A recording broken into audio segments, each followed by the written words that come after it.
Amatakyapi Chante Washte Napechi Zapie. So good to see you all here today.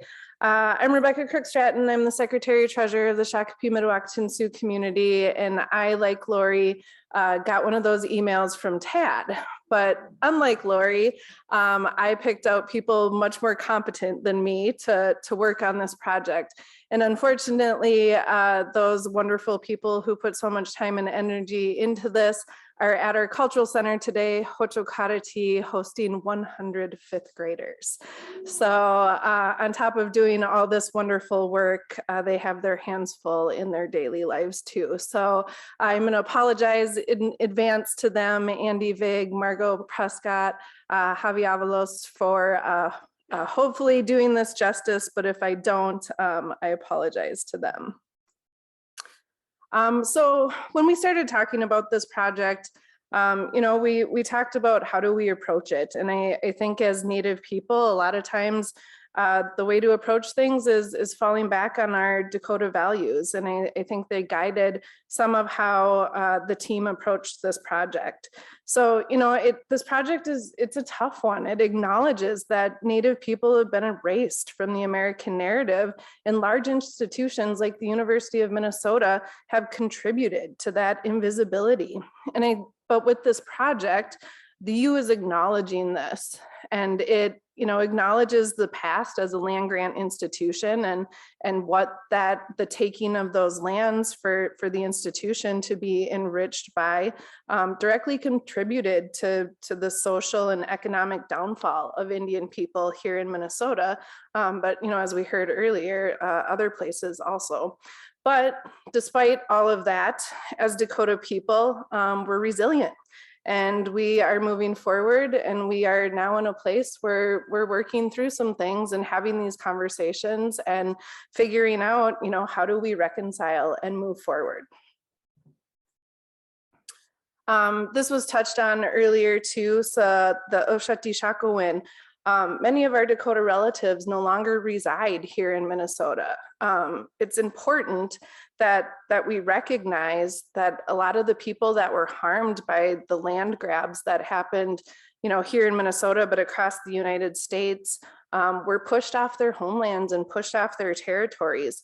And that Dakota people didn't recognize the colonized borders of Minnesota, and they were exiled in 1862, and a lot of them have never been able to return. Here are some of our relatives of the 7 council fires, many of them who are kind of scattered around Minnesota at this point and even up into Canada. So our community, one of our values as a tribal government is to be a good neighbor. So in thinking about participating in this, right, we thought about our relationship with the university and what it means to be a good neighbor and have a positive relationship with those around us. But I also want to acknowledge that this project took a lot of time and resources from tribes, and a lot of tribes don't have the time and resources to put into this sort of project. There was monetary compensation, but they were pulled from other responsibilities to do this. So I really encourage the university that in the future, how do we find more creative ways to have these relationships and talk about these issues and not pull additional resources from tribes?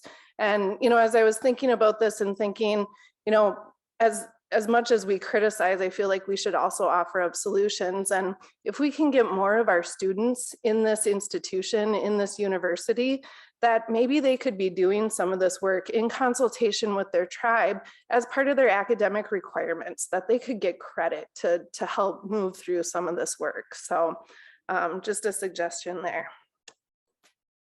I think a lot of this was touched on earlier, and I know we've got a busy agenda, so I'm going to kind of fly through this a little bit. But to understand the history of the university, we also have to understand the name. And Minnesota, it's a Dakota word, Minnesota, which translates to milky or white water, and it's the traditional name for the Minnesota Wakpa, the Minnesota River.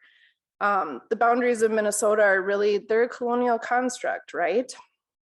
And they were created by land speculators and politicians. And the Dakota people didn't recognize these boundaries, and the name was adopted to, oh, sorry.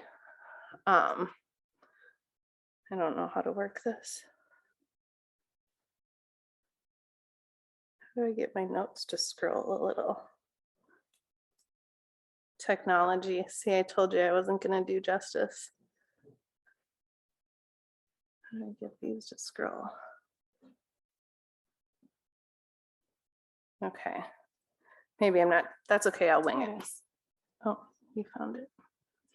Oh, there we go.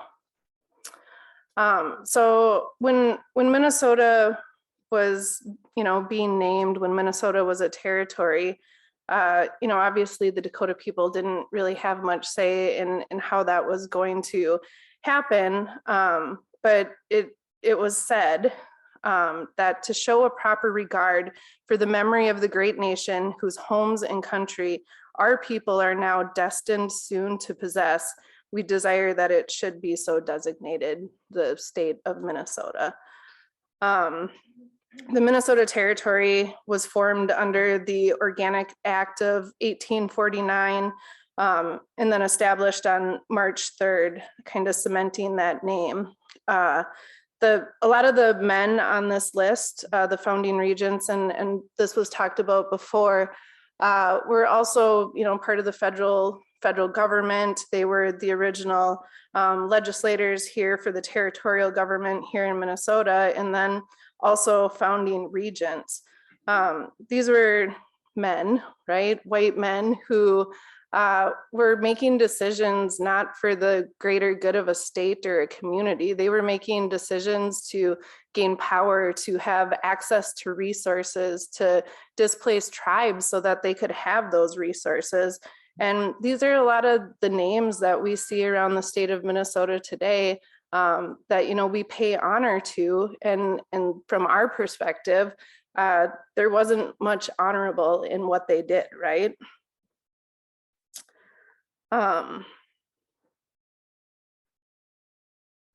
Let's see. So as we were kind of going through, thinking about the university's history, the history with Dakota people, one of the things that came up, and I know this isn't going to be a controversial one because everybody loves their sport teams and their chants and all that stuff, right? But we got to rock the boat a little bit with this one. So as the team dug into the phrase Sioux, it was found that in 1884, it was a rugby captain, John W. Adams, that he overheard a Dakota canoe racer at Lake Pepin yell Sioux, and it's thought that the ma was added later to complete the chant, rah rah Sioux ma. So this phrase was supposedly derived from the Dakota language, and they were thinking it meant victory.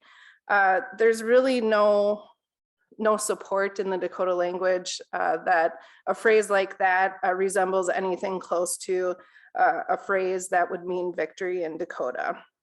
And as you can see here, we talk a lot about mascots, right? And making sure we get rid of those harmful mascots that stereotype our Native people.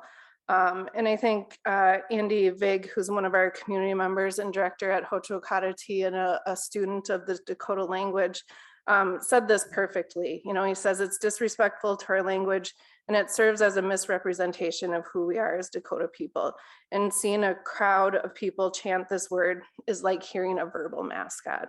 I thought that was really powerful. And it's one of the things in the opportunities and suggestions is that we challenge the university to look at that and look at its impact and consider maybe moving in a different direction. But currently, I would say the SMSC, we have a wonderful relationship with the University of Minnesota. I think we recognize the value in that partnership. And the platform, right, that the university provides. You've got this huge institution that can, it garners respect from those in mainstream society. It's looked to as a source of information, and many times despite what information it's giving out, it's thought to be credible. So, you know, thinking about some of those things, I think it's good for tribes to partner with institutions, but even that partnership and collaboration, a lot of times it falls on the tribes to really push and drive that and try to pull from the university, you know, what they need. And then we're also expected to come to the table with the dollars to fund these initiatives, right? I was just talking out there and I'm like, the university just completed their Driven campaign. It was their fundraising campaign that, you know, went over the last decade. They raised $4 billion, billion with a B. That's a huge amount of money. I mean, imagine what some of those resources could do to improve our tribal communities if we could even get philanthropy to look at us just a little bit. But you know, the partnership with the university it's done good things for Indian country. Our Seeds of Native Health campaign, which was a campaign to raise awareness around nutrition in Indian country and some of the diseases and side effects that come along with poor nutrition.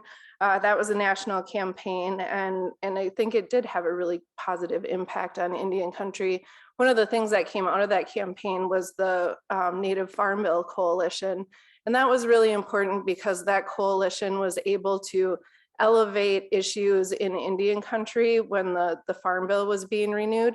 And there were over 69 provisions in that bill that had a directly positive impact on tribes across the country. And that campaign had many partners. The university was one of them. And we still host a nutrition conference as part of that campaign that still goes on. But the Tribal Nations Plaza, when the stadium, then TCF Bank Stadium, now I think it's Huntington Bank Stadium, went up, you know, they, of course, looking for funding, and our then chairman, Stanley Crook, said, you know, this is a good opportunity for us to be able to showcase that there are 11 tribes here in Minnesota, right? Because most people don't even know that. Even here at the university, unless you seek out that information, you're not going to find courses or training or information that readily offers up that information. So that plaza was a huge step in acknowledging that, hey, we're here. We're trying to decrease our invisibility and be at the table in some of these things. And then as part of that project was the endowed scholarship. And I'm excited that there's the tuition waiver that's going to create more opportunity and access to for the SMSC endowed scholarship to further support students. But, you know, as has been stated before, many of our Dakota relatives don't reside within the boundaries of the state of Minnesota. They're not enrolled in a recognized tribe here in Minnesota. So that tuition waiver really needs to be expanded to include everybody. And then the Understand Native Minnesota campaign is SMSC's latest philanthropic campaign, really aimed at K through 12 education. And this is an area where I think the university has so much opportunity to affect how we train our teachers, the information that they can get while they're here at this university that they can take with them into the K through 12 system. And we're starting to work through what that could look like. But yet again, SMSC, you know, has to come to the table with the dollars to do that. So I'm hoping that as we further that partnership and talk about collaboration, that the university will come to the table with those dollars.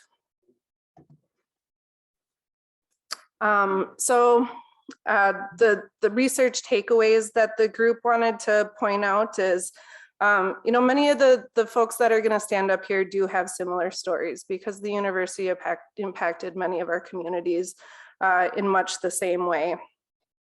The university, it has had a huge part in, you know, perpetuating and minimizing perpetuating the invisibility and minimizing tribal voices here in the state. And on this slide here is actually it's a radio show that the university used to have, and it was produced in 1949, and it was almost like a audio skit.